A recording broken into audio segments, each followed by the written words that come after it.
A very very good afternoon to all of you. आप सभी लोगों का स्वागत है पेरेंटिंग प्रैक्टिकल्स में। पेरेंटिंग प्रैक्टिकल्स ये इस सेशन में हम प्रैक्टिकल तौर पर कैसे पेरेंटिंग के छोटे बड़े इश्यूज को रिजॉल्व कर सकते हैं, इसके ऊपर चर्चा करते हैं। और हमारे साथ में एक्सपर्ट्स जो जुड़ते हैं वो हमें इस और पूरी तरह से मार्गदर्शन करते हैं। They guide us what best can be done so that we have a fulfilling parenthood। हमें ऐसा लगे कि हाँ, कुछ हमने जो भी पेरेंटिंग करी है, it is not necessarily needed to be perfect, लेकिन हमने अपना बेस्ट दिया। हमने हमने अपना एग्जाम्पल, बेस्ट एग्जाम्पल बना के दिया। इतना भी अगर हो जाए तो we are able to enjoy, और हम एक अच्छे संस्कार, एक अच्छा लाइफस्टाइल और एक अच्छी सोच और अच्छी विवेक बुद्धि डेवलप कर पाए हमारे बच्चों में, हमारी आगे आने वाली जनरेशन में जो इस दुनिया को संभालने वाली है। सो हमारा ये दायित्व है और हमारी ये पूरी पूरी रिस्पॉन्सिबिलिटी है कि हम इस सोसाइटी के फैब्रिक को किस तरह से एनरिच करें, अपने ही बच्चों को अच्छी तरह से बड़ा करके। तो ये जो पेरेंटिंग इश्यूज हैं उसके लिए उसको रिजॉल्व करने के लिए हमारे साथ में जो एक्सपर्ट जुड़े हैं, she is Ruchita ji, Ruchita Mohta from Sarathi foundation, जो इस टॉपिक को, जो हमारा टॉपिक है आज का, फर्स्ट लिया हुआ है कम्युनिकेशन मैटर्स। बिकॉज हम अपनी दिल की बात, हम क्या सोच रहे हैं वो हम कन्वे करते हैं, हम क्या बात करते हैं उससे फर्क पड़ता है। It matters how we communicate, specially जब हम एक नए जनरेशन को घड़ रहे हैं, तब और भी ज्यादा इम्पोर्टेंट हो जाता है कि हम क्या बोल रहे हैं, हमारी बॉडी लैंग्वेज क्या है, हम किस तरह से बोल रहे हैं। ये बहुत सारी चीजें हैं जो मैटर करती है। तो कहाँ ऐसी गलतियां हम कर बैठते हैं, और वो भी एक बार नहीं, ऐसे कई बार और कई सालों तक बच्चों को बड़ा करते समय हम ऐसी कौन सी गलतियां कर लेते हैं जिसका हमें पछतावा करना पड़ता है, लेकिन वो भी जब हम उसके बारे में अवेयर हो। So it's better that from the very start we come to know कि कौन सी चीज है अनुचित बातचीत में जो नहीं होनी चाहिए, और कौन सी चीजें हैं, कौन सी इश्यूज हैं जो करेक्ट कम्युनिकेशन करके हम उसको रिजॉल्व कर सकते हैं। तो हम हमारे एक्सपर्ट को यहाँ वेलकम करते हैं। शी इज रुचिता, और उनके बारे में, उनकी स्पेशलिटीज के बारे में मैं बात करूं तो वो न्यूरो लिंग्विस्टिक प्रोग्रामर है, she is parenting coach, she is graphologist यानी कि हैंडराइटिंग एनालिस्ट है, और उन्होंने आज तक बहुत सारे बच्चों को, पेरेंट्स को काउंसलिंग किया है। और वो अपने इस तरह के, आप सबने देखा ही है कि कोविड टाइम्स में हम लोग का पूरा ऑनलाइन मोड चल रहा था, तो उस वक्त उन्होंने ऐसे कई सारे वेबिनार से लोगों को, पेरेंट्स को इस टॉपिक को लेकर डिस्कस करके उन्हें बहुत अच्छी तरह से गाइड किया है। So I welcome Ruchita ji for this session, communication matters. Good afternoon Ruchita ji.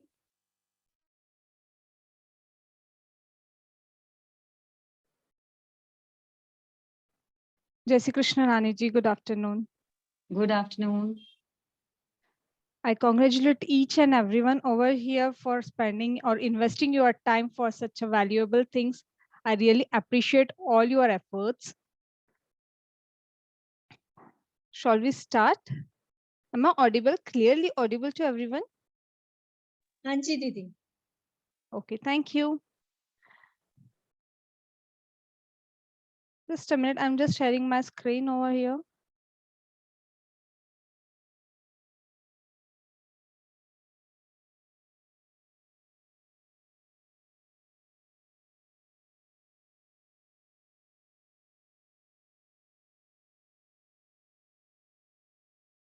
Is the screen clearly visible? जी हाँ. Okay. So let's start the session. जो मुझे normally पसंद है, I will start my sessions with a story. तो हम एक story से, एक बहुत ही प्यारी सी, एक छोटी से 9 साल के बच्ची की स्टोरी हम यहाँ शेयर करना चाहूंगी मैं आप सब लोगों के साथ में। पहले तो एक छोटी सी बेटी है, छोटी सी गुड़िया है, जिसका नाम है अदिति। एक दिन ना स्कूल से वापस लौटते समय अपने फ्रेंड के साथ में जब वो वापस घर लौट रही थी, तो उसका उसने देखा कि उसका फ्रेंड ना किसी के साथ झगड़ा हो गया। जो अदर ग्रुप्स होते हैं ना स्कूल के, कभी कभी हो जाता है बच्चों में, कोई छोटी सी बात के लिए बहुत बड़ा झगड़ा हो जाता है। तो उसने देखा कि उसकी जो बेस्ट फ्रेंड थी साव्या, उसका ना किसी के साथ झगड़ा हो रहा था। और उसने ये भी देखा साथ में कि साव्या को दूसरी लड़कियां या दूसरे बच्चे बहुत बुरी तरह से पीट रहे थे। और अपनी बेस्ट फ्रेंड को बचाने के लिए ये तुरंत दौड़ी कि मेरी बेस्ट फ्रेंड को कोई पीट रहा है तो मुझे उसे बचाना चाहिए। उसको बचाने के लिए अदिति तुरंत दौड़ी और उसने दूसरी लड़कियों के साथ थोड़ी मारपीट कर ली और वहां से अपनी बेस्ट फ्रेंड को लेके वो घर लौट गई। और इस सारी चक्कर में ना उस दिन वो दोनों बच्चियां एक एक घंटे से घर लेट पहुंची। अब एक घंटा जब बच्चा घर लेट पहुंच रहा है तो मम्मी की सिचुएशन तो हम समझ ही सकते हैं, राइट। मम्मी की सिचुएशन थी, मम्मी दरवाजे पे खड़ी थी और एक अपनी बेटी का बहुत बेसब्री से इंतजार कर रही थी कि क्यों लेट हुआ। हम भी रहते तो हम भी यही करते कि क्यों लेट हो रहा है। बच्ची घर पहुंची। बच्ची बहुत एक्साइटेड थी अपनी मम्मी को ये बताने के लिए कि मम्मी आज मैंने बहुत अच्छा काम किया है कि मैंने अपने बेस्ट फ्रेंड को बचाया है, क्योंकि उसके दूसरों बच्चे उसको पीट रहे थे और मैंने उसको बचाया। जैसे ही उसने ये बात बताई कि मैंने अपने बेस्ट फ्रेंड को बचाया और उसने मारपीट की दूसरी लड़कियों के साथ में, we can understand mama situation. I will like to, मैं देखना चाहूंगी कि अगर इस सिचुएशन में हम रहते तो हम क्या करते थे। You can unmute yourself, or in the chat box, I would like to see your responses. I will love to see your responses. अगर हम इस सिचुएशन में रहते थे तो हमारा सबसे पहला सवाल क्या रहता था बच्चियों के लिए।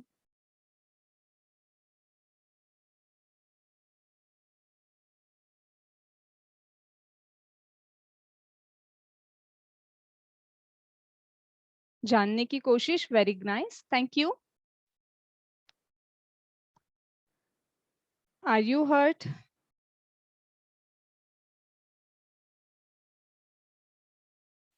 अगर हमें ये पता चल रहा है कि हमारी बच्ची भी मारपीट करके आई है, फिर रिस्पॉन्स क्या मिलता था? हमारी तरफ से क्या रिस्पॉन्स जाता था कि हमारा बच्चा आज लड़के आया स्कूल में?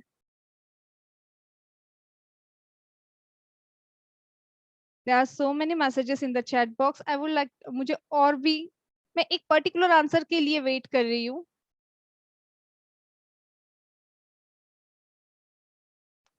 ओके, तुम्हें क्या जरूरत थी झगड़ा करने की? Very nice. Obviously the first question, अब जब हमें पता चलता है कि बच्चा लड़कर आया तो सबसे पहले हम भी थोड़ा सा हमारा टेम्पर लूज कर देते हैं और हम सबसे पहले सवाल यही पूछ बैठते हैं कि तुम्हें क्या जरूरत थी किसी और से लड़ाई करने की, तुम्हें बीच में गिरने की क्या जरूरत थी। नेक्स्ट डे तब बच्ची को थोड़ा सा लगा कि आज मैंने जब मम्मी को सच्चाई बताई है तो मम्मा नाराज हो गई, मम्मा गुस्सा हो गई मुझ पे। नेक्स्ट डे फिर ना अदिति और साव्या दोनों स्कूल से वापस आते हुए इस बार दूसरे ग्रुप ने फिर से अटैक किया। फिर दोनों ग्रुप्स में लड़ाई हुई और दोनों लड़कियां फिर से एक घंटा घर पे लेट पहुंची। आज जब अदिति घर पे लेट पहुंच रही थी ना, तो उसने देखा कि मम्मा तो सामने खड़ी है, अब मैं क्या आंसर दूंगी। कल मैंने जब सच्चाई बताई थी तो मुझे बहुत डांट पड़ी थी। आज अदिति ने कह दिया कि मम्मा कल से ना स्कूल में डांस कंपटीशन है और मुझे पार्टिसिपेट करना है, मैम ने बोला है कि मैं बहुत अच्छा डांस करती हूँ तो मुझे पार्टिसिपेट करने बोला है। मम्मा खुश हो गई कि डांस कंपटीशन है, बच्चे कुछ अच्छा कर रहे हैं, तो चलो कोई बात नहीं, एक घंटा लेट हो रहा है, कोई बात नहीं। ऐसे वक्त फिर अदिति के दिल में ख्याल आता है कल जब सच्चाई बताई गई तो डांट पड़ी, और अब जब झूठ बोला गया तो मम्मा खुश हो गई। इस तरह 8 दिन यही सिलसिला चलते रहा। कभी झगड़ा हुआ, कभी नहीं हुआ, पर वो सच छुपाने के लिए अदिति एक घंटा घर लेट पहुंचने लग गई। एक दिन, जिस दिन का कंपटीशन की डेट अदिति ने बताई थी, उसके एक दिन पहले मम्मा ने स्कूल में फोन किया कि क्या हुआ, कि क्या मैं अपने फ्रेंड्स को भी अपने साथ लेकर आ सकती हूँ ताकि वो भी इस कंपटीशन को देख सके। तब मम्मा को स्कूल से पता चलता है कि ऐसी कोई कंपटीशन तो है ही नहीं। उस दिन अदिति के घर आने पर जो अदिति का हाल हुआ होगा, हम सब अंदाजा लगा सकते हैं। आई होप आप सब भी मेरी इस बात के साथ एग्री हो कि हम सब अंदाजा लगा सकते हैं उस दिन अदिति का क्या हाल हुआ होगा।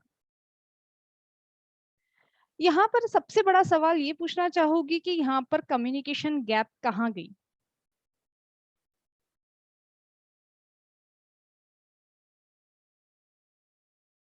Please answer in the chat box. यहाँ पर सबसे बड़ी कम्युनिकेशन गैप कौन से पॉइंट पर गई है?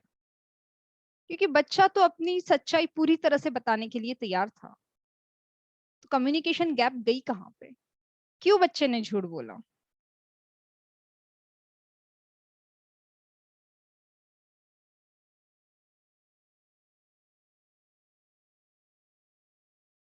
राइट, अच्छा किया आपने फ्रेंड की हेल्प की, बट आपने गलत तो नहीं किया ना, किसी को मारना नहीं ना।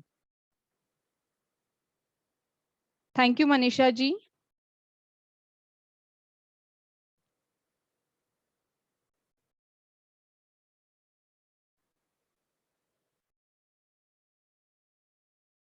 ना इसी सिचुएशन को थोड़ा सा और घुमाते हैं।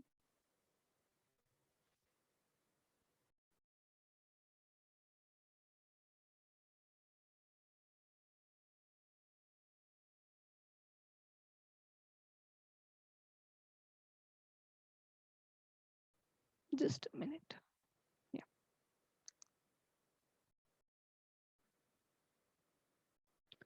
अब जब बच्चों को झूठ बोलने की आदत होती है ना, तो सबसे पहले हमें एक कैप्सूल लेने की बहुत जरूरत है, and that is 3A vitamin capsule. अब ये 3A विटामिन कैप्सूल पेरेंट्स को खाना है, तो उसमें से सबसे फर्स्ट ए कौन सा होगा? Acceptance of the situation. हमें उस सिचुएशन को एक्सेप्ट करना होगा कि हाँ ठीक है, आज बच्चा लड़ाई करके आया है, इट्स ओके, बिकॉज लड़ाई तो हो गई and we can't do anything about it now, क्योंकि लड़ाई हो चुकी है। और अब उसके ऊपर बात करके, उसके ऊपर बच्चे को डांट के, उसके ऊपर बच्चे को कभी कभी हम थप्पड़ भी लगा देते हैं, तो उस सब करने से कोई फायदा नहीं है। तो हमें सबसे पहले एक एक्सेप्टेंस देना होगा कि हाँ इट्स ओके, आप लड़ाई करके आए हो आज। Now the second A is appreciation of the task. हमें ये अप्रिशिएट करना होगा बच्चों के लिए कि आपने जो टास्क किया है वो, उसके पीछे का इंटेंशन अच्छा था। झगड़ा करना is not good, but the intention behind the fight, झगड़ा करने के पीछे का जो रीजन था वो अच्छा था, क्योंकि आप आपके फ्रेंड की मदद करना चाहते थे। And the third and the most important, सबसे ज्यादा जरूरी, आस्क फॉर अल्टरनेटिव। यहाँ पर मोस्ट ऑफ द टाइम हम क्या करते हैं, हम क्या उनसे अल्टरनेटिव पूछते हैं या हम खुद बता देते हैं?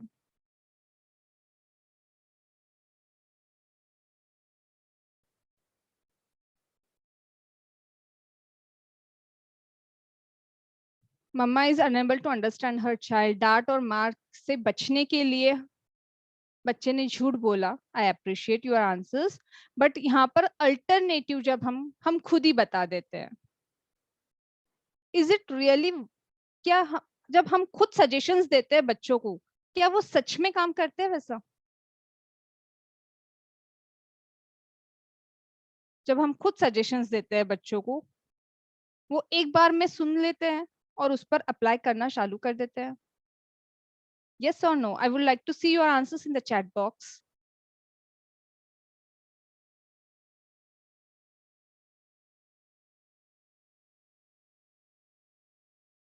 ऐसा क्यों? क्यों हमारे सजेशन देने पे बच्चे नहीं सुनते?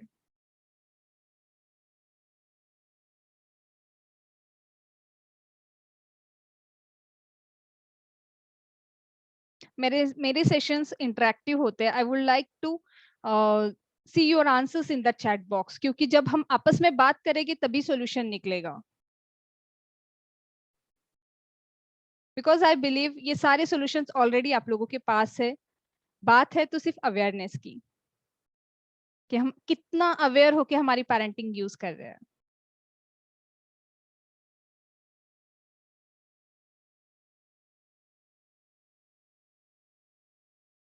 बिकॉज हम वही सोचते हैं, वही चाहते हैं कि बच्चे ने यही करना चाहिए, इसलिए हम हमारा सजेशंस दे देते हैं। हम यहाँ पर ये भी नहीं सोचते हैं कि बच्चा क्या चाहता है, what he would like to, वो क्या करने की इच्छा रखता है, उसे क्या करना है। इंस्टेड ऑफ गिविंग सजेशंस देने की जगहों पे उन्हें ही पूछा जाए। जैसे अगर हम अदिति का एग्जाम्पल यहाँ पर लेते हैं, तो अदिति को ही अगर हम पूछे उसके मम्मी ने अगर पूछा कि झगड़ा करने की जगह आप और क्या कर सकते थे, तो अदिति खुद अपना दिमाग लगाएगी कि हाँ, झगड़ा करने की जगह मैं और क्या कर सकती थी। मैं दूसरे फ्रेंड्स को बुला के ला सकती थी, मैं टीचर्स को बुला के ला सकती थी, मैं प्रिंसिपल को टीचर को बुला के ला सकती थी। वो ये भी सोचती, उसका दिमाग उस हिसाब से काम करना चालू करता है। जब हम बच्चों को इंस्ट्रक्शंस देते हैं तो उस पर किस तरह से वो हैम्पर होता है ना, ये हम आगे की स्लाइड्स में देखने वाले हैं। तो 3A capsule, I think you all are agree with it. ये 3A कैप्सूल बहुत जरूरी है फॉर पेरेंट्स। अगर इसके लिए कोई क्वेश्चंस है, please write it down, we will take it in a question and answer round. हम इसे क्वेश्चन एंड आंसर राउंड में पूरा करेंगे।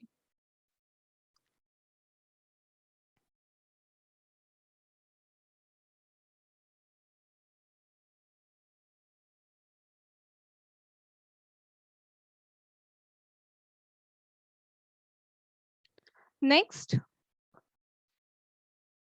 आप सबके डे टू डे लाइफ में पेरेंटिंग बहुत सारे इश्यूज हम सब लोग फेस करते हैं।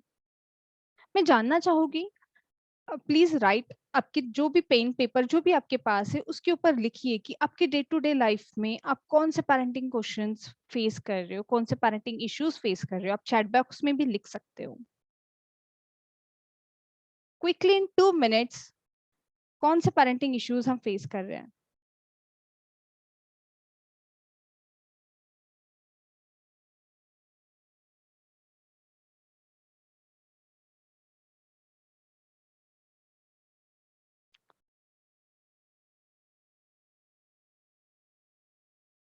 Story making, anger issues,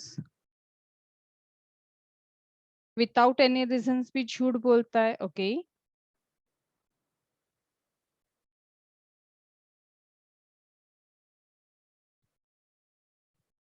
their views different from us.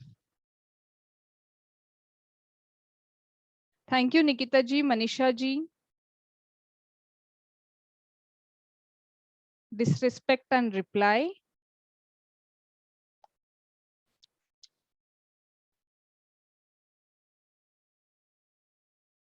Thank you Sangeeta ji. Any more questions? और कोई क्वेश्चन है जो हम हमारे डे टू डे लाइफ में, नॉट इन आवर फैमिली, हमारी फैमिली में नहीं, हम हमारे सराउंडिंग्स में, हमारे रिलेटिव्स के साथ भी हम कुछ इश्यूज देखते हैं। मोबाइल एडिक्शन बहुत ज्यादा बढ़ गया है, और ये कोरोना के 2 साल में तो बहुत ही ज्यादा बढ़ गया है बच्चों के साथ में। स्वराज जी, आपके बच्चे की एज क्या होगी?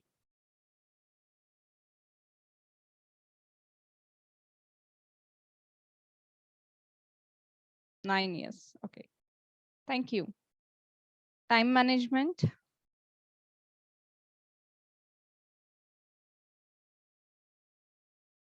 वंडरफुल। तो ऐसे बहुत सारे सिचुएशंस है। नाउ डेज बच्चों में एंगर इश्यूज बहुत बढ़ गया है, एंजाइटी बढ़ गई है, प्लस डिसरिस्पेक्ट, ओबे, शाउटिंग, ये बहुत नॉर्मल सिचुएशंस है। जो मम्मा कहती है तो सुनना नहीं है। These are the normal situations we are facing in our day to day life. हमारे डे टू डे लाइफ में हम ये सारी बहुत सारी छोटी छोटी बातें फेस करते हैं। और इसका सबसे बड़ा,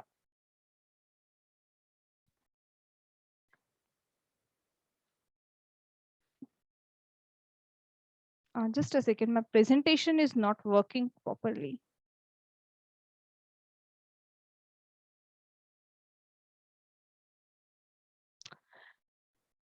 तो आज की फर्स्ट टॉपिक की तरह आगे बढ़ते हुए, द फर्स्ट की ऑफ इंग्रेडिएंट ऑफ पेरेंटिंग, आप सबको क्या लगता है, व्हाट इज इट? पेरेंटिंग में सबसे ज्यादा जरूरी, पेरेंटिंग की जो रेसिपी है उसमें सबसे ज्यादा जरूरी क्या होगा? जैसे खाने में नमक की बहुत जरूरत होती है ना, ऐसे सबसे ज्यादा जरूरी क्या होगा पेरेंटिंग के लिए?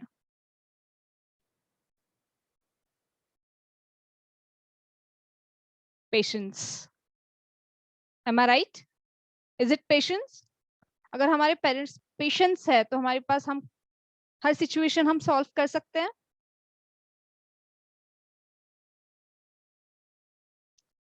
What is mean by patience here? Patience का मतलब क्या है?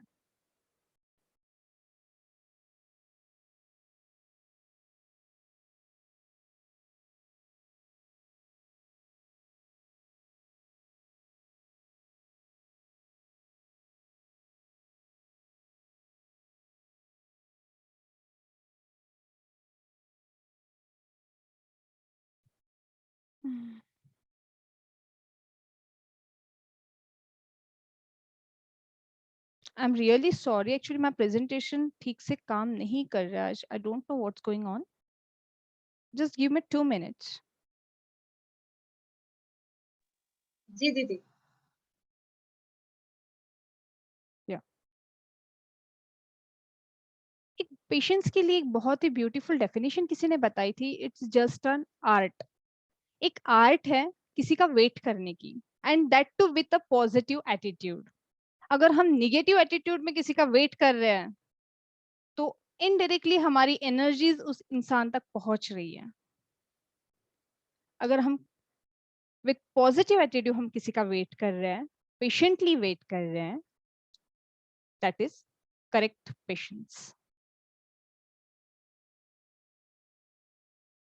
Patience just as a mindset.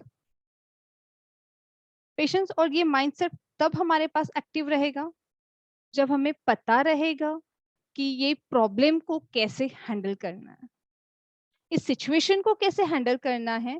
इस बात की सही टूल्स एंड टेक्निक्स हमारे पास होगी तो हम ऑब्वियसली बहुत पेशेंट होते हैं, बहुत साइलेंट फील करते हैं, नॉर्मल फील करते हैं।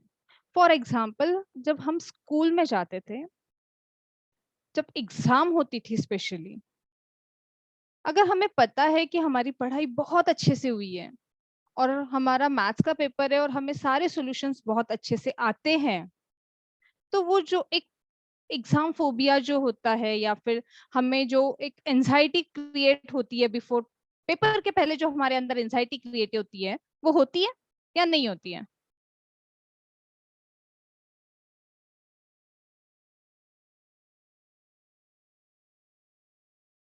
ऑब्वियसली नहीं होती है, क्योंकि हमें पता है हमारे पास सॉल्यूशंस है, हमें पता है हमें सारे आंसर्स आते हैं, तो हम बहुत आसानी से और बहुत हैप्पीनेस के साथ में उस पेपर को सॉल्व करते हैं। Same thing applies here, same चीज हमें यहाँ पर भी अप्लाई होती है। अगर हमारे पास सारे पेरेंटिंग के टूल्स एंड टेक्निक्स है कि किस सिचुएशन को कैसे हैंडल करना है, किस प्रॉब्लम को कैसे सॉल्व करना है, तो हमें एंजाइटी क्रिएट नहीं होगी, because we are patiently doing it. जैसे हमने थोड़ी देर पहले एग्जाम्पल लिया था झूठ बोलने के लिए। Now you all have the 3A capsule with you: acceptance of the situation, appreciation of the task, appreciation of the intention behind it, and the last one, ask for alternative। तो आपको पता है कुछ दिनों के बाद में जब ये 3A कैप्सूल ऑटोमेटिकली आपके बच्चे के अंदर भी इंस्टॉल हो जाएगी ना, तो वो झूठ बोलना बंद कर देगा।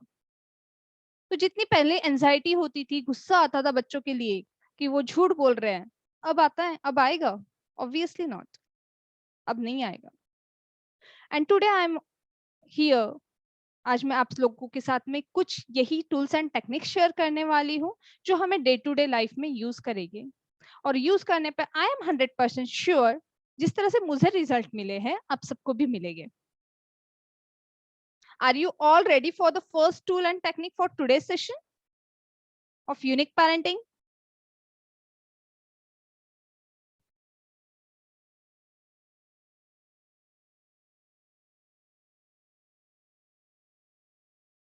Thank you Kavita ji. Are you all excited? I think सिर्फ कविता जी ज्यादा एक्साइटेड दिख रहे हैं. I would like to see your answers in the chat box.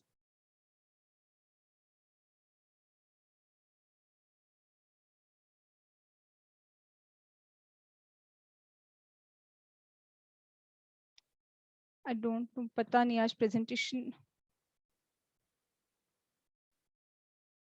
Just a minute.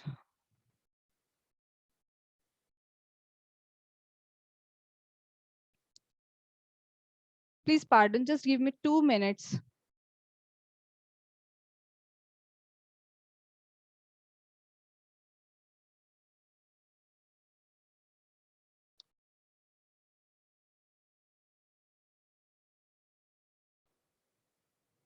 Feed forward.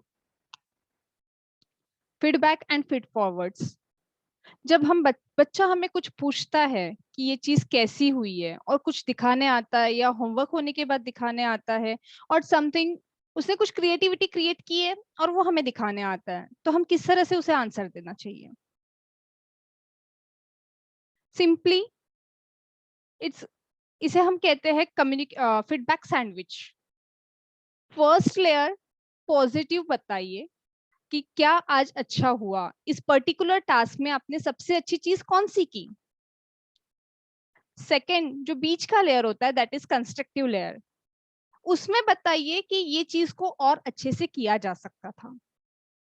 And third is again appreciate कीजिए कि आपने ये चीज कितने कम टाइम में कितने अच्छे से की है, चाहे ज्यादा टाइम क्यों ना लगाओ, बट बताइए उन्हें कि हाँ आपने ये चीज आपके हिसाब से इतने कम टाइम में बहुत अच्छे से की है. फॉर नॉर्मल जस्ट एक एग्जांपल लेते हैं कि अगर यहाँ पर हम उन्हें डायरेक्ट बता दें, हमेशा डायरेक्ट बताया जाता है कि इसको ऐसे नहीं, इसको ऐसे करो, इसको ऐसे नहीं, इसको ऐसे करो, बच्चा कितनी दिन तक हमारी बात सुनेगा? और एक टाइम आता है कि मम्मा आज तो आप तो हमेशा ही पिन पॉइंट करते हो, आप तो हमेशा ये बताते हो कि ये अच्छा करना चाहिए, वो अच्छा करना चाहिए, इसको ऐसा करो, उसका वैसा करो. होता है ये सब. तो सिंपली हमें हमारी टेक्निक चेंज करनी होगी यहाँ पर. अगर हमें कुछ बताना है हमारे बच्चे को तो उसको फर्स्ट अप्रिशिएट कीजिए, लास्ट लेयर में भी अप्रिशिएट कीजिए, और जो बीच का लेयर है उसको कंस्ट्रक्टिव रखिए. Try this technique and I am sure आपको रिजल्ट 100% मिलेगा, क्योंकि जब हम किसी की तारीफ करते हैं ना सबको अच्छा लगता है. खुद के ऊपर एग्जाम्पल करके देख रही है क्या? हमें नॉर्मली कोई भी पर्सन हमेशा पिन पॉइंट ही करेगा तो हम अगली बार जाएंगे उसके पास में बताने? नो. अगर वो तारीफ करेगा तो ऑब्वियसली उनके पास ही जाएंगे कि हमें तारीफ मिल रही है. इट्स नॉर्मल ह्यूमन बिहेवियर कि हमें तारीफ अच्छी लगती है. थर्ड पॉइंट है choice is always better than no choice. इसको भी हम एक छोटे से एग्जांपल के थ्रू देखेंगे. मेरी गुड़िया 9 साल की है. जब मैं उसको बोलती हूँ ना कि पढ़ाई करने बैठो, डायरेक्टली बोलेगी मुझे नहीं करना आज पढ़ाई. उसकी जगह अगर मैंने मेरी टेक्निक चेंज की, मैंने उसको चॉइस देना चालू किया, अभी आप हिंदी लेकर बैठोगे या मराठी लेकर बैठोगे? She directly comes up with the answer कि मुझे हिंदी की पढ़ाई करनी है. तो इतना जो टैंट्रम होता है ना उसके पीछे की पढ़ाई क्यों नहीं करनी है, ऐसा क्यों नहीं करना है, ये क्यों नहीं करना, वो क्यों नहीं करना, कुछ भी नहीं होता है. क्योंकि बच्चों के पास चॉइस होती है. हम भी अगर किसी नॉर्मल शॉप पर जाते हैं तो हमें वही दुकान अच्छी लगती है जहां हमें चॉइसेस मिलती है. Am I correct? सही कह रही हूँ? जब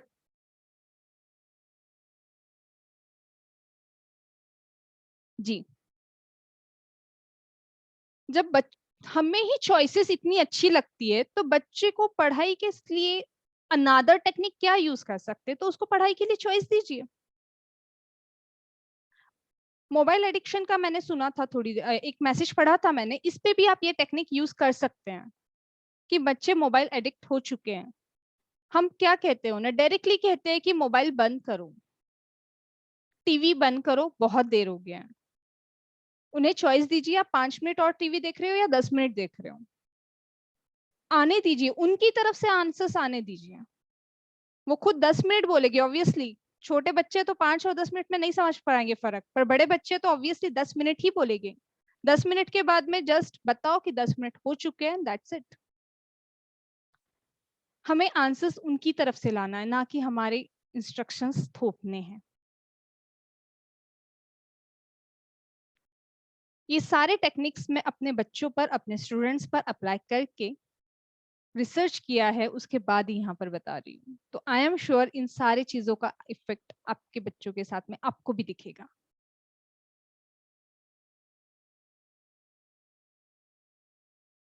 now the third next fourth fact of communication is, हर बच्चे के बिहेवियर के पीछे एक पॉजिटिव इंटेंशन होता है। जैसे हमने अदिति की स्टोरी देखी, अदिति के बिहेवियर के पीछे भी एक पॉजिटिव इंटेंशन था कि उसने अपने फ्रेंड की हेल्प की। अदिति ने झूठ बोला, उसके पीछे भी एक पॉजिटिव इंटेंशन था, क्योंकि उसको मामा की डांट नहीं पसंद।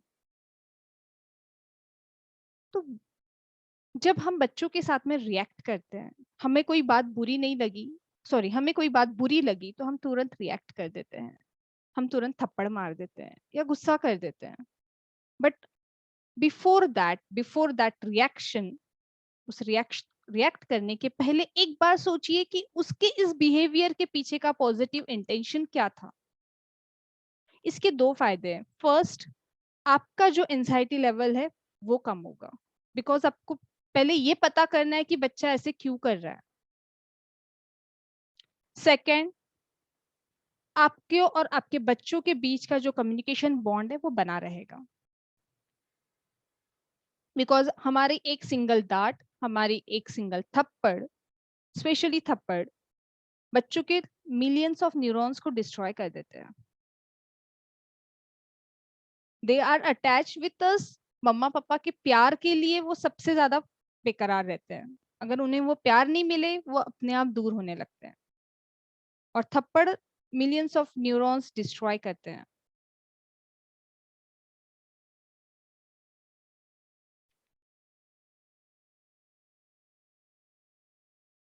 These are the facts of communication. And the last, before going towards another point of the session, आज के अगले पढ़ाव की तरफ आगे बढ़ने से पहले, is there any question with related with communication facts?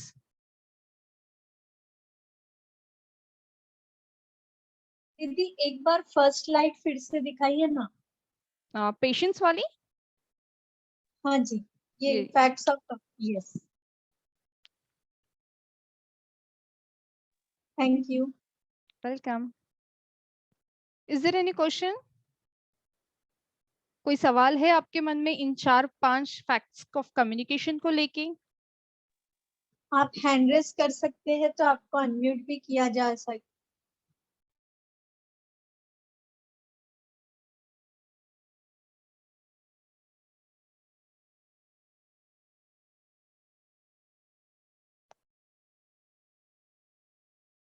Sanyukta ji, please unmute Sanyukta ji, she have जी क्वेश्चन। हेलो, किया है। हाँ मेरी आवाज आ रही है? जी बिल्कुल, बोलिए। आपने कहा कि कभी मतलब पिन पॉइंट नहीं करना चाहिए, और वो लोग मतलब किड्स ऐसे हो जाते हैं कि हर बार आप ऐसे ही बोलते हो कि ऐसा करना चाहिए, ऐसा नहीं करना चाहिए, और उसके सोल्यूशन में आपने एक टेक्निक दी। जी, मेरा ऑब्जर्वेशन ऐसा है कि ये लोग टेक्निक से भी बहुत यूज टू हो गए कि ये मतलब वो चीज भी पता है बच्चों को कि ये टेक्निक है। समझ रहे कि ये अभी मतलब वो उस उनके रिएक्शन में वो रूडनेस नहीं जाता, क्योंकि उनको पता है कि ये लाड़ी गोड़ी टेक्निक है। तो फिर ऐसे में मतलब ये सिचुएशन में मतलब कहीं ना कहीं टेक्निक भी मोनोटोनस हो ही रही ना। टेक्निक मोनोटोस हो रही, बट मेन कम्युनिकेशन में क्या होता है ना कि हमारे वर्ड्स इतना इम्पैक्ट नहीं करते जितना हमारा बॉडी लैंग्वेज इम्पैक्ट करता है। हम किस तरह से उन्हें बता रहे हैं, that is more important here. थोड़े दिन के बाद उनको भी समझ में आएगा, पर थोड़े दिन के बाद ये टेक्निक उनके अंदर भी इंस्टॉल हो जाएगी कि अगर किसी को फीडबैक देना है, किसी को किस तरह से बात करनी है, ये टेक्निक ऑटोमेटिकली उनके अंदर भी इंस्टॉल होगी। उसके बाद भी अगर उनका रूडनेस नहीं जा रहा है तो उसके पीछे और भी रीजंस हो सकते हैं। ओके हाँ, okay, thank you ma'am. Welcome. और कोई सवाल? I am super happy. अगर अगर कोई सवाल नहीं है, इट मीन्स कि सारे पॉइंट्स क्लियर है सबको।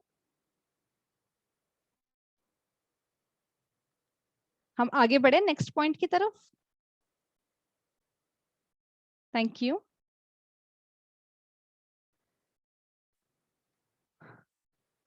किसी भी चीज को सीखने के लिए there are 4 stages of learning.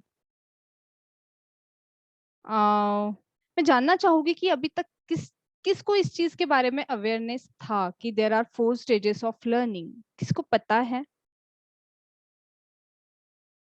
किसको पता था कि there are 4 stages of learning? बच्चा किस तरह से सीखता है? बच्चा नहीं, इवन ह्यूमन बीइंग के लिए है ये, because NLP science, behaviour science, neuro linguistic programming.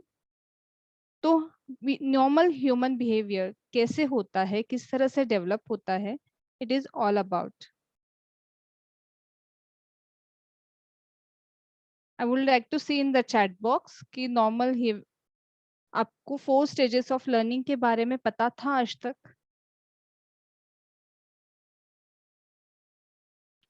मेरी फर्स्ट स्टेज होता है अनकॉन्शियस इनकॉम्पिटेंस। अनकॉन्शियस इनकॉम्पिटेंस मतलब जो आपको नहीं पता है तो वो नहीं पता है। हम इसको रिलेट करेंगे बच्चों की सीखने की एबिलिटी के साथ में। बच्चे किस तरह से सीखते हैं? जब हमें नॉर्मली लगता है कि अभी अभी कल तो सिखाया था, अभी तक क्यों नहीं लर्न हुआ?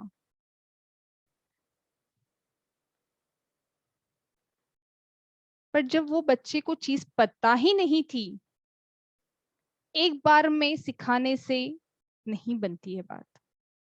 बहुत बच्चे होते हैं जिनका लर्निंग स्टाइल ही अलग है। ओके, क्विकली आई एम वो थोड़ा बहुत बड़ा टॉपिक है ऐसे तो। Learning styles, there are 5 learning patterns. First, visuals. कुछ बच्चे विजुअल्स होते हैं जो देखकर सीख जाते हैं। Second, auditory. कुछ बच्चे ऑडिटरी होते हैं जो सुनकर सीखते हैं। इवन हम लोग भी ऐसे ही हैं। It is applicable to each and every human being. ये सबके लिए लागू होता है। कुछ बच्चे देखकर सीखते हैं, कुछ सुनकर सीखते हैं, कुछ लिखकर जब देखते हैं ना तभी उन्हें समझ में आता है।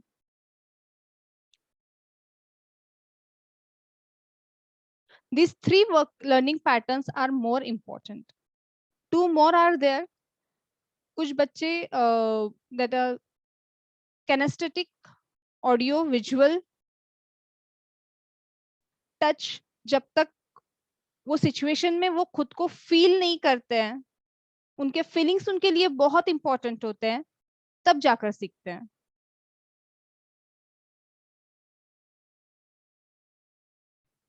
तो हमें यहाँ पर हमारे बच्चे का लर्निंग पैटर्न पता करना पड़ेगा कि वो किस टाइप का पैटर्न फॉलो करता है।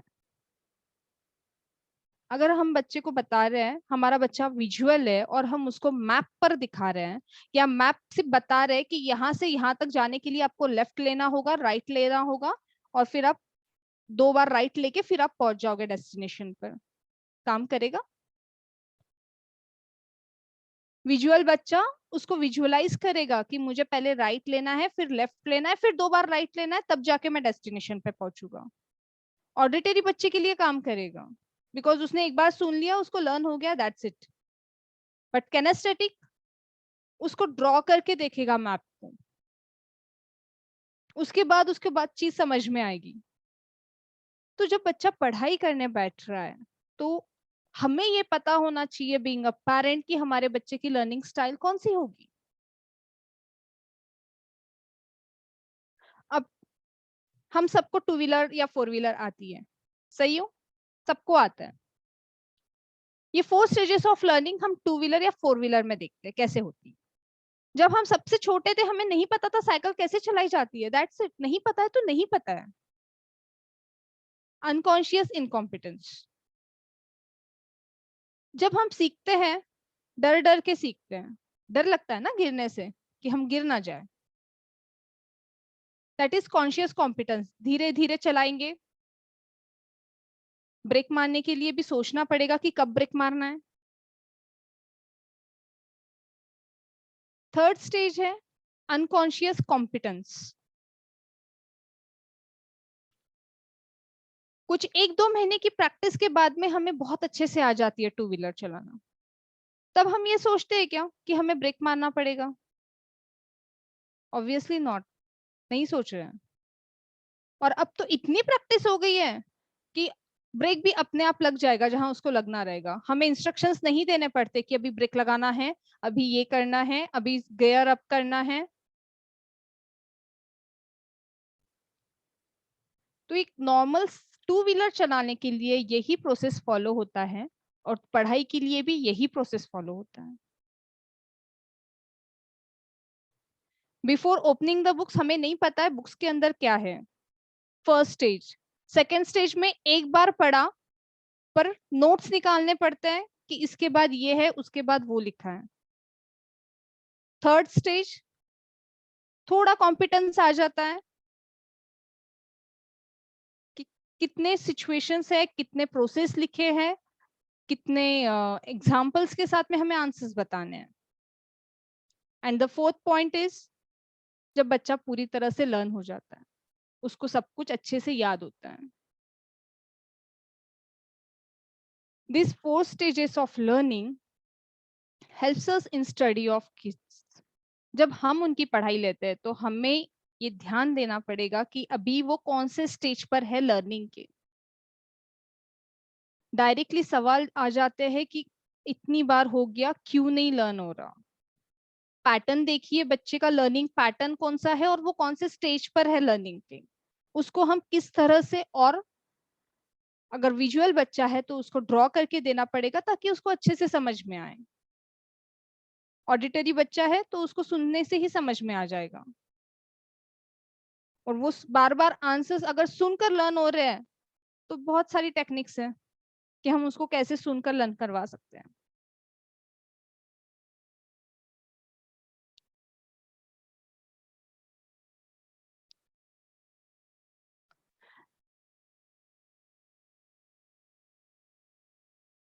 All 4 points are clear here?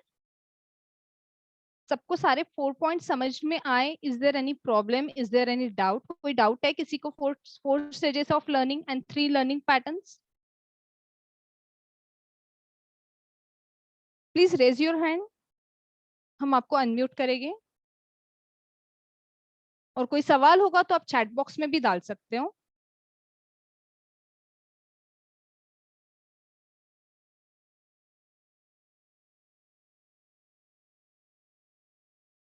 Please repeat. Okay, there are 3 learning patterns. हर बच्चा सेम लर्निंग पैटर्न से नहीं आगे बढ़ता है। कुछ बच्चे विजुअल्स होते हैं जो मैप्स और ड्राइंग्स के थ्रू ज्यादा अच्छे से समझ पाते हैं। कुछ बच्चे ऑडिटरी होते हैं जो सुनकर इंस्ट्रक्शंस के थ्रू ही उनको समझ में आ जाएगा। टीचर जब लेसन पढ़ के सुना रहे होते हैं ना, तभी उनको वो पूरा लर्न हो जाता है। Third type of learning pattern and that is kinaesthetic.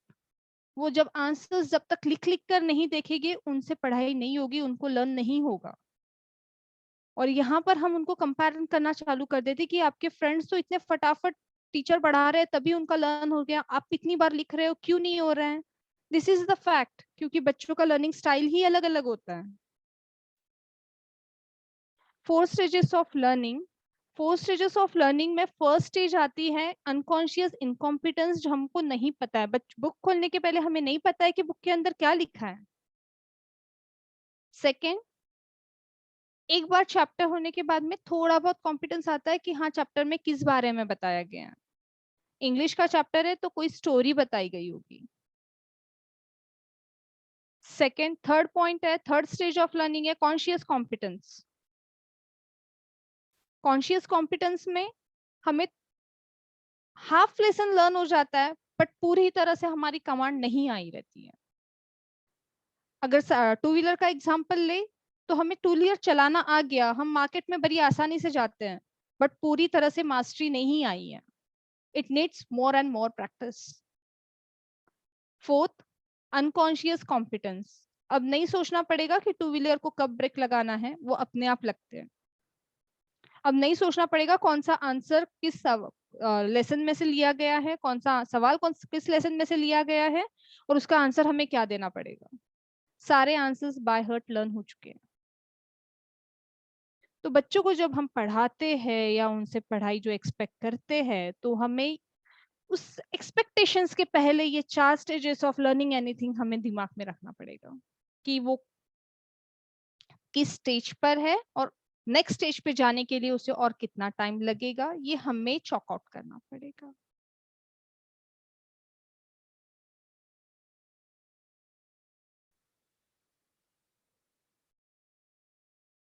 Nita ji, is it making sense? Is it clear now?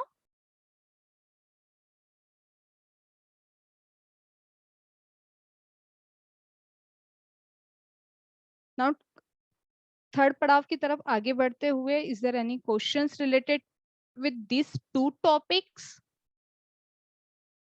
एक बहुत ही अच्छा मॉडल है, that is NLP human communication model, जिसमें ये पता चलता है कि बिहेवियर किस तरह से बनता है। हम कहते हैं कि हमारा बच्चे का बिहेवियर आज कुछ अलग हो गया है, इन दोनों को कुछ अलग ही बिहेव कर रहा है, गुस्सा कर रहा है, बट क्यों? उसके पीछे भी रीजंस हैं, एक नहीं बहुत सारे रीजंस हैं। तो नेक्स्ट सेशन में हम देखेंगे कि ह्यूमन बिहेवियर मॉडल किस तरह से बनता है। It will help us to understand our kid. हमको हमारे बच्चों को समझने के लिए ये सारी चीजें सीखनी होगी।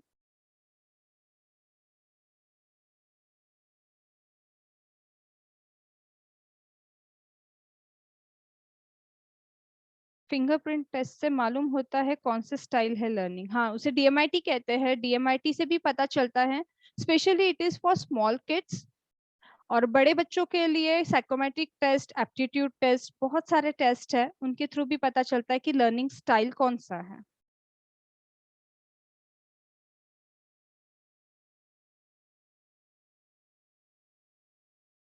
Is there any question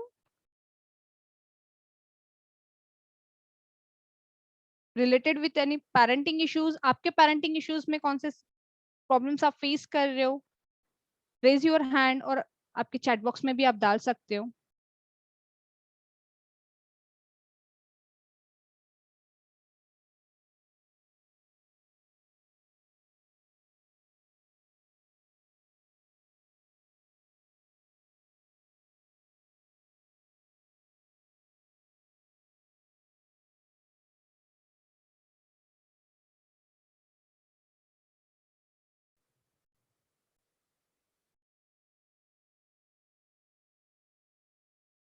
Rani ji, are you there?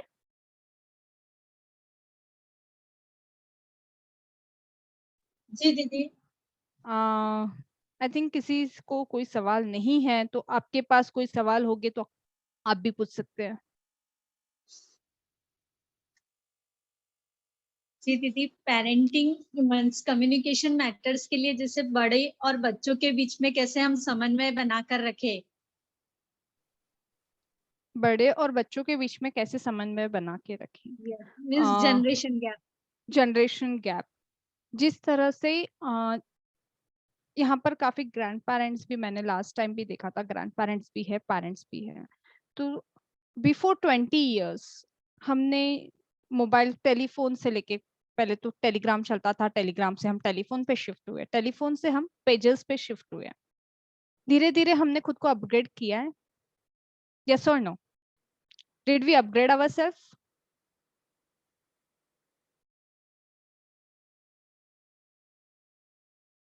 Okay, not interested in writing practice.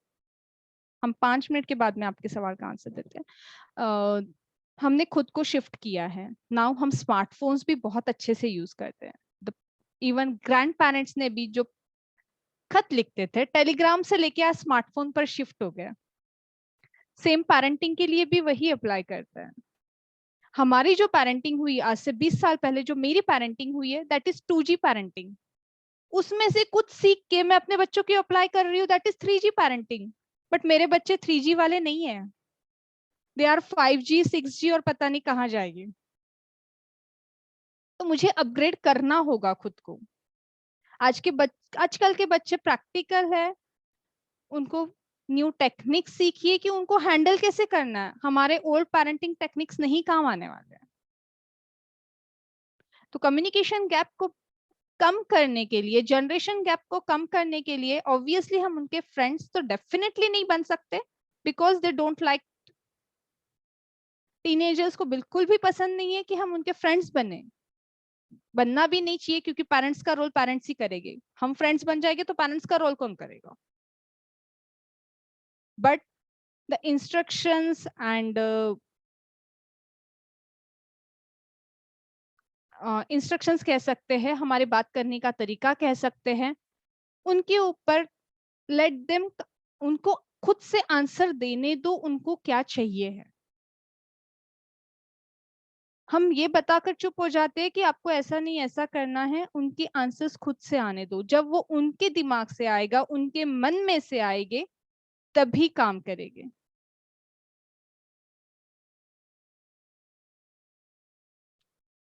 Coming towards the last slide, fifth, art of questioning. अब बच्चे से अगर हमें कुछ बात समझानी है तो उन्हें सिर्फ सवाल पूछने हैं, बिकॉज अगर हम सवाल नहीं पूछेंगे, हम हमारी बातें उन्हें बताते जाएंगे, दे वोंट लिसन। ये हमें रोज पता चलता है। और जब हम इंस्ट्रक्शंस देते हैं, मैंने कहा था कि इंस्ट्रक्शंस देने से क्या हैम्पर होता है बच्चों के दिमाग पर, इसका किस तरह से असर होता है, इट्स स्टॉप्स देयर क्रिएटिविटी। जब हम छोटे बच्चों को इंस्ट्रक्शन देते हैं ना, बार बार बार बार, इधर मत जाओ, उधर मत जाओ, ये मत करो, वो मत करो, गिर जाओगे, थोड़े दिन के बाद वो सिर्फ इंस्ट्रक्शंस के लिए वेट करता है कि अभी मुझे मम्मा बोलेगी ना, उसके बाद ही मैं ये करूंगा, उसके पहले नहीं करूंगा। फिर हम भी बोलते हैं, खुद का दिमाग क्यों नहीं लगाया? अभी तक लगाने ही नहीं दिया तो कैसे लगाएगा? राइट? तो जब तक हम सवाल नहीं पूछेंगे, उनके बल्ब नहीं जलने वाले। वो बल्ब जलाना जरूरी है, तो हमें सवाल ही पूछने पड़ेंगे इंस्टेड ऑफ आंसर देने की जगह। आंसर तभी दीजिए जब वो खुद पूछे कि अब मैं इस चीज को करके थक गया हूं, अब मुझे बताइए कि इस चीज को करना कैसे है। उनकी मेमोरी ग्रोथ स्टॉप हो जाती है, क्योंकि वो दिमाग ही नहीं लगाएगी तो ऑब्वियसली मेमोरी ग्रोथ नहीं बढ़ेगा आगे। And third and the most important, it creates the disbalance between left brain and right brain. Left brain और राइट ब्रेन के फंक्शंस और उनकी यूटिलिटी किस चीज से होती है, कैसे होती है, उसके लिए हमें क्या क्या करना चाहिए, हम नेक्स्ट सेशन में देखेंगे। हर बच्चा यूनिक है, और उसकी यूनिकनेस को बाहर निकालने के लिए हमें उससे परखना होगा। हर बच्चा डायमंड है। हम खुद को अगर तराशे, तो कोयले से जब डायमंड निकलता है ना, तो वो तराशने पर ही निकलता है। तो हमें उसी तरह हमारे बच्चे को तराशना होगा, उसके अंदर जो क्वालिटीज है उसी के ऊपर हमें जोर देना होगा। मैं करियर काउंसलिंग में भी यही बताती हूँ कि जो बच्चे का इंटरेस्ट है उस पर ध्यान दीजिए। नॉर्मली पीटीएम में क्या होता है, ऑल आर पेरेंट्स हियर, सब कोई हमारे बच्चों की हम पीटीएम्स अटेंड करते हैं। क्या होता है नॉर्मली पीटीएम्स में? Please answer in the chat box कि नॉर्मली पीटीएम में क्या किया जाता है? Parent teacher meeting.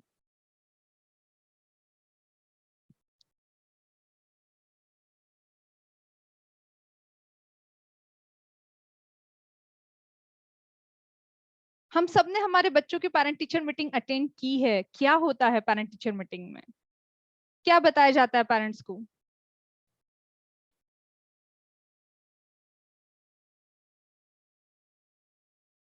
Please right in the chat box. और किसी को अगर अनम्यूट करना होगा तो आप अनम्यूट भी करके बता सकते हो कि पेरेंट टीचर मीटिंग में नॉर्मली क्या होता है। यस, आप हैंड रेज कीजिए, आपको यहाँ से अनम्यूट कर दिया जाएगा। बच्चे की गलतियां, very thank you Nita ji. About study and their behaviour, okay. Riddhi ji, is it positive behaviour और नेगेटिव बिहेवियर?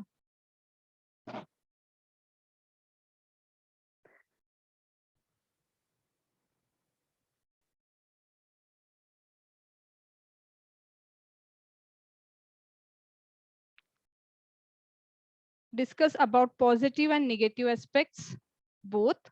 Thank you.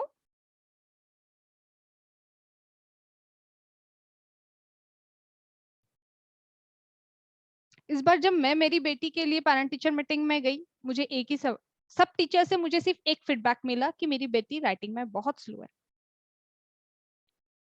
और उस टाइम पे मैंने एक ही चीज नोट की कि जब टीचर्स उसको रिमार्क दे रहे थे ना, कि वो सबसे पहले यही बोले जा रहे थे कि शी इज स्लो, उसका फेस चेंज हो रहा था, उसके एक्सप्रेशंस चेंज हो रहे थे। दैट्स द मोमेंट उसके अंदर गिल्ट क्रिएट हो रहा था। ये चीजें छोटी छोटी चीजें हैं, बट बच्चा हमारा है तो उसके हर एक्सप्रेशन को हम ही समझना बहुत जरूरी है।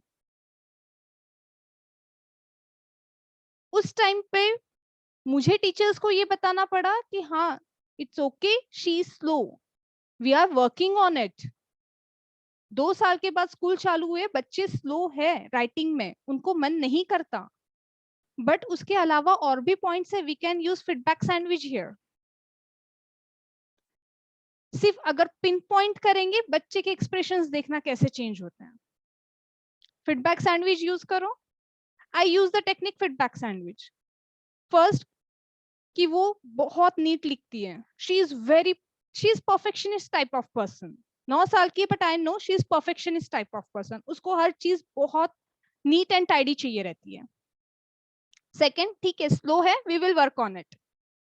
हम डेली 1 पेज लिखेंगे, दैट्स इट, कंस्ट्रक्टिव लेयर खत्म। हम डेली 1 पेज लिखेंगे, it's okay. Third, again teacher ने पॉजिटिव फीडबैक दिया फिर कि हाँ, ये क्वालिटी बहुत कम बच्चों में होती है कि वो परफेक्शनिस्ट होते हैं। Then I noticed her expressions again, उसका चेहरा खिल गया था। जो गिल्ट हर मोमेंट पे उसके अंदर इंस्टॉल हो रहा था, वो नहीं हो रहा था। हमें इन एस्पेक्ट्स के ऊपर ध्यान देना बहुत जरूरी है। आई एग्री, एकेडमिक्स बहुत जरूरी है लाइफ में, बट लाइफ स्किल्स भी इंपॉर्टेंट है। जब बड़े होते हैं 16-17 इयर्स के बाद में, हमें पता चलता है कि हम हर बात पर गिल्ट महसूस कर रहे हैं, पर ये गिल्ट बचपन से इंस्टॉल किया जा रहा है आपके अंदर, ये आज नहीं हुआ। सेम लाइक एंगर, क्यों बच्चे को गुस्सा आ रहा है? किसी ने एंगर का क्वेश्चन लिखा था यहाँ पर, can you please unmute yourself और raise your hand so that I can talk to you about anger. Please raise your hand. किसी का तो सवाल था चैट बॉक्स में एंगर इश्यूज के लिए।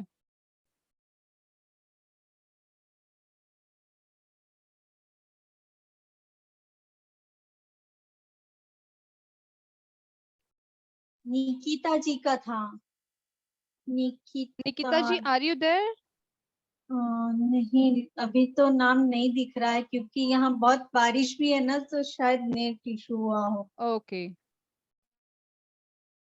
बट दीदी आप उसका रिप्लाई दे दीजिए ताकि वे बाद में सुन पाएंगे। नहीं, एंगर इश्यूज सबके अलग अलग होते हैं, और किसी को कोई एंगर इश्यूज होंगे किसी के बच्चे में, तो प्लीज अनम्यूट। जी क्योंकि प्लीज, हाँ, आप अनम्यूट भी कर पाएंगे हम, अगर आपने हैंड रेस किया तो, या फिर आप चैट बॉक्स में क्वेश्चन लिख दीजिए। how to approach when kids pushing boundaries and testing our patience। ये प्लीज आईफोन, इन्होंने नाम नहीं लिखा है, iPhone is written there, iPhone लिखा है वहां पे, आप उनको अनम्यूट कीजिए प्लीज। मैं कुछ और सवाल पूछना चाहूंगी कि कैसी बाउंड्रीज पुश की जा रही है, कैसे पेशेंस लेवल को वो अप्रोच कर रहे हैं। जी उनको अनम्यूट किया है iPhone, please unmute yourself.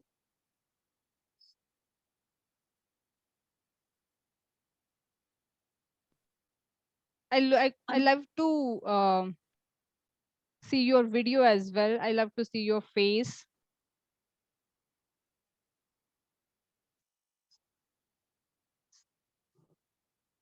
My mother-in-law always says ये बहुत गुस्से वाली है अपने पापा की तरह. My kid is just 3 years old now. Pooja ji, can you please unmute yourself? Just a minute, Didi. I will unmute her. Yes, please unmute Pooja ji. या मैम। यस पूजा जी बोलिए। हाँ मैम, एक्चुअली मेरा बेटा सिर्फ 3 years का है, तो उसको मतलब ये अभी से ऐसे मतलब कमेंट्स देते हैं कि ये बहुत गुस्से वाला है, जबकि वो सिचुएशन ऐसी होती है कि बच्चे को अगर कुछ चाहिए तो बच्चा है तो वो उस चीज के लिए तो मतलब अपनी हट करेगा ही कि नहीं, मतलब ये चीज मुझे चाहिए, तो इट डजंट मीन कि वो गुस्से वाला है। लेकिन मैं समझा नहीं पाती कि ये गुस्सा नहीं है, ये सिर्फ अपनी उसको वो चीज जो लेनी है बस उसका अप्रोच करने का तरीका है ये। हाँ यस, तो तो फिर मैं मतलब उस चीज को तो ये इस मतलब यस, हाँ जी बोलिए। ये मतलब वो गुस्सा मतलब हर कभी उसको गुस्सा आ गया, अब उसको गुस्सा आ गया, तो औरों को ये कैसे समझाए कि गुस्सा नहीं है, ये उसका सिर्फ एक तरीका है जो चीज उसे चाहिए उसको लेने का, बस पहली उसको बात, गुस्सा जब नहीं हम कर जॉइंट सकते। फैमिली में होते हैं तो जॉइंट फैमिली में स्पेशली हम बड़ों को नहीं समझा पाते ज्यादा, बट यहाँ पर matter of the concern is कि हमारा बच्चा किस तरह से उसको ले रहा है, कि इस इन लॉज की इस पेरेंट्स से बच्चे को तकलीफ हो रही है। नो, बस उसको एक टैग दे देते हैं ना कि अब इस समय उसको गुस्सा आ रहा है। तो जब उसको गुस्सा आता है, डू यू फील कि उसको सच में गुस्सा आ रहा है? No ma'am, I don't feel, बस मुझे तो लगता है कि उसको जो चीज चाहिए वो उसका अपना तरीका है, वो अगर हमें भी कुछ चाहिए होता है तो हम अपना वे यूज करते हैं, ओके, तो दैट उसको टैंट्रम्स कह सकते हैं हम इसको, बच्चे जो नखरे दिखाते हैं उनको टैंट्रम्स कह यस सकते यस हैं ना। We can. तो बच्चों के स्पेशली जब टैंट्रम्स दिखाते हैं ना, वो किसी बात पे अटक जाते हैं, राइट, कि उनको ये चीज चाहिए तो चाहिए ही है। Am I right Puja ji? Yes तो यहाँ पर एक बहुत ही अच्छी टेक्निक है जो मैं अपने भी बच्चों के साथ में यूज करती हूँ, specially with my younger one who is just 5 years old right now. तो it's change the cartoon technique. उसको उस चीज पे से उसका ध्यान हटा दीजिए, तुरंत उसको डाइवर्ट कर दीजिए। इवन जब इन लॉज बोल भी रहे हैं कि इस पे गुस्सा आ रहा है, तो वो शब्द भी उसके कान में नहीं गिरने चाहिए, बिकॉज हमारे ही इंस्ट्रक्शंस उसके अंदर इंस्टॉल हो रहे हैं कि मैं गुस्से वाला हूँ, क्यों, बिकॉज दादा दादी यही कह रहे हैं ना कि मैं गुस्से वाला हूँ, तो ही एक्सेप्ट हिमसेल्फ कि मैं गुस्से वाला हूँ, और धीरे धीरे वो गुस्सा दिखेगा आपको आगे। तो बेटर है उसको उस टाइम पे उसका माइंड डाइवर्ट कीजिए, किसी और चीज में लगा दीजिए।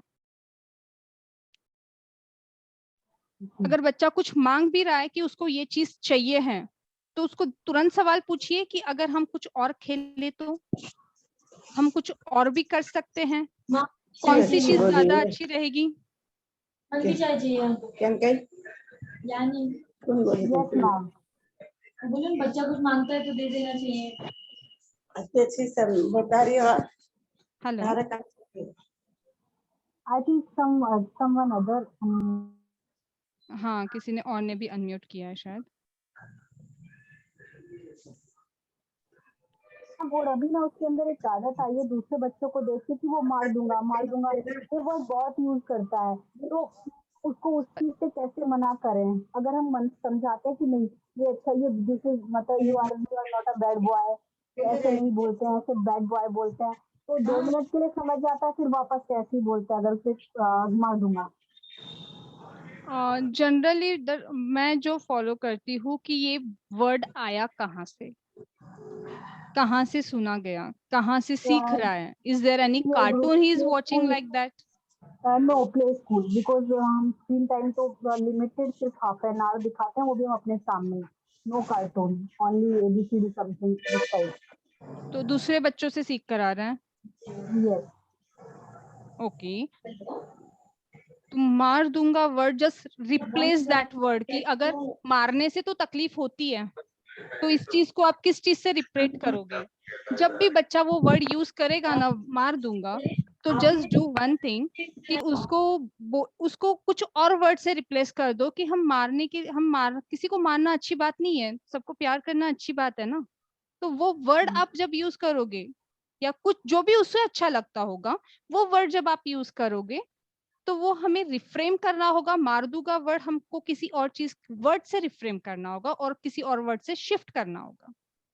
जैसे मैंने मैम प्यार कर दूंगा से शिफ्ट करने की कोशिश करी उसको, कि जैसे वो कहता मार दूंगा, मैंने कहा नहीं मम्मा तो लेकिन आपको प्यार कर देगी, ये बोलो प्यार कर दूंगा, तो ठीक है, मतलब वो समझ जाता है ये वाली चीज। तो कि अगर मैंने कहा फिर मम्मा आपको बाहर घूम करने नहीं लेके जाएगी, तो फिर तुरंत बोल देता प्यार कर दूंगा। 2 मिनट बाद फिर शुरू हो जाता है कि नहीं मार दूंगा। जैसे ही बाहर चलते हैं हम तो द अगेन नो वर्ड। हाँ, यहाँ पर एक सिंपल टेक्निक है, सिंपल बात है कि नो वर्ड हमारा ह्यूमन माइंड प्रोसेस ही नहीं कर पाता है। Yes, okay. सिंपल एग्जाम्पल है, मैं आपको 2 मिनट के लिए आंखें बंद करने बोलूंगी। Just close your eyes. एक you are in such a beautiful garden, आप एक बहुत ही ब्यूटीफुल गार्डन में खड़े हो जहां पर एक बहुत बड़ा आम का पेड़ भी है, और उस आम के पेड़ के नीचे में एक पर्पल कलर का एलिफेंट है, पर उसे हमें यहाँ नहीं देखना है। आपको उस पर्पल कलर के एलिफेंट को बिल्कुल नहीं देखना है। वहां पर एक ब्लू कलर का लेक भी है जिसमें बहुत सारे ब्लैक डक्स है, हमें उसे भी नहीं देखना है। आपको क्या दिख रहा है? Purple elephant and duck, blue duck. Exactly, human behave, human nature, human brain doesn't process the word no. हम दुकान में जाते हैं तो हम क्या कहते हैं कि हमको क्या चाहिए, हम उसी चीज को ऑर्डर देते हैं ना। हमें ये नहीं चाहिए, हमें वो नहीं चाहिए, हमें वो नहीं चाहिए, हम ऐसा तो नहीं करते हैं। तो यस, बेटर है जब हम बच्चों के साथ में डील करते हैं ना, तो जो चाहिए उसी चीज के लिए बोलिए। जो नहीं नहीं करना है बोलना भी क्यों है, जो चीज करनी ही नहीं है। बच्चा भी अगर कर रहा है तो उसको उस वक्त वहां पर ब्रेक कीजिए उसके सेंटेंस को, या फिर उसको कंप्लीट करने दीजिए, पर उसका माइंड डाइवर्ट कीजिए वहां पे कि आपको क्या करना है। थिंक ऑन दैट कि हमें क्या करना है। ये छोटे छोटे चीजें जब हमारे बच्चों के सामने हम बार बार करेंगे ना, तो धीरे धीरे यही उनका भी नेचर बन जाएगा कि मुझे क्या नहीं करना है उसके ऊपर फोकस ही नहीं करना है, क्या करना है उसके ऊपर फोकस करना है। हम बच्चों से बचपन से हम इंस्ट्रक्शन देते हैं कि ये मत करना, वो मत करना, वो मत करना, और फिर बड़े होने के बाद में जब वो 12-13 साल के होते हैं, तब हम ही उन्हें ये सवाल पूछते हैं कि आपको क्यों नहीं समझता कि आपको क्या करना है। How is it possible? Yes ma'am. Anger issues, मेरे बेटे में काफी एंगर इश्यूज था जब वो 4 साल का था, काफी चिल्लाता था। तो मैंने सिर्फ उस वर्ड को वहां पर चेंज किया। जब मुझे दिख रहा है कि हाँ उसको एंगर आ रहा है ना, गुस्सा आ रहा है, अभी वो आंखों से दिख जाता है हमें, तो मैंने कहा, मैं उसको उस इमोशन को पहले सिंपैथी देती थी, उस इमोशन को मैं अप्रिशिएट भी नहीं, उस इमोशन को मैं हाँ नॉर्मलाइज करती थी कि आपको गुस्सा आ रहा है, इसे गुस्सा कहते हैं, इट्स ओके, आता है, सबको आता है। बट राधे राधे वर्ड मैंने उसको सिखाया कि जब भी गुस्सा आया ना, तो राधे राधे बोलना। धीरे धीरे उसका एंगर इश्यू कम हो गया। Obviously it will take time, क्योंकि वो बच्चे हैं, 3-4 साल के बच्चे नहीं समझ पाएंगे इन चीजों को इतने जल्दी। बट हमें पेशेंस दिखाना होगा कि ठीक है, हमें गुस्सा आ रहा है, हमें राधे राधे बोलना है, पर पहले उस फीलिंग को भी एम्पथाइज करना है साथ में कि गुस्सा क्यों आ रहा है। हर बार गुस्से को सप्रेस करेंगे तो ये फ्रस्ट्रेशन में चेंज हो जाएगा। उस गुस्से को नॉर्मलाइज करके राधे राधे वर्ड बोलना है। होता यह है कि हम डायरेक्टली कट डाउन कर देते हैं, और थोड़े दिन के बाद में वो वोल्केनो की तरह बाहर निकलता है सब कुछ, क्योंकि हर बार गुस्से को सप्रेस किया जा रहा है। Am I making sense to you, Pooja ji? Yes, ma'am, I understand. Thank you. Thank you, ma'am. Is there anyone else?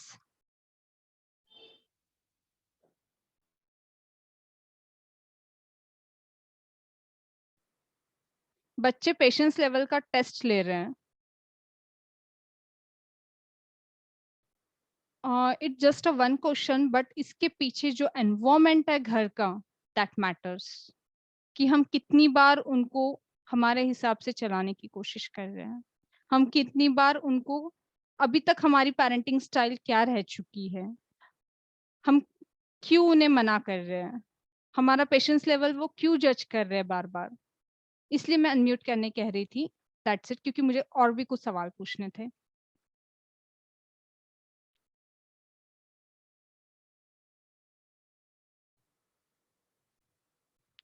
I think all questions are done here.